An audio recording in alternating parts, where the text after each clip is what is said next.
Hey guys, welcome back to another video on the channel. So today we're going to be learning how to make a lava lamp. So today we're going to make a lava lamp. And you guys are wondering, why are we making this lava lamp? Well, we're making this lava lamp because it's good for your sleep, I guess. And it can save your money because you get lava lamps at the store, but they're very expensive. They're maybe like $10, and they save your money very good. They save maybe like $10, I guess. And I have a lot of money. So, how to make a lava lamp is pretty easy. You can make this at home. You're just gonna need some stuff, of course. So you're gonna need water. You're going to need food coloring, any color you want. You're gonna need vegetable oil and salt.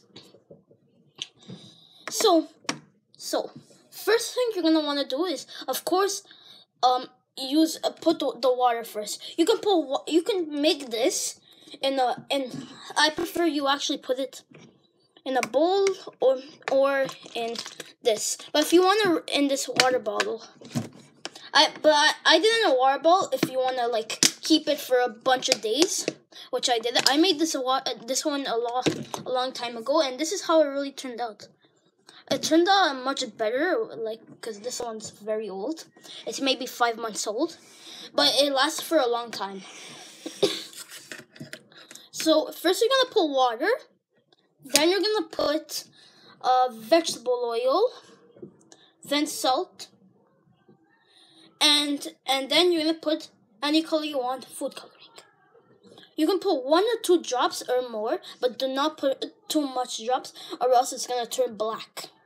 And you don't want that. So I'm gonna try this out. You see, this is my lava lamp right here. See that? It's cool. So the lamp is already on. I'm gonna close the lights so you can look at it better. And so I'm gonna put it on top of the lamp. See this lamp? And this is how it turns out. It's very cool. It saves your money. It's homemade. It's easy. Everything. Just be careful for the food color, because you don't want it to go all over your arms. Okay, guys, that's it for this video. And I hope you guys enjoyed this. Bye-bye.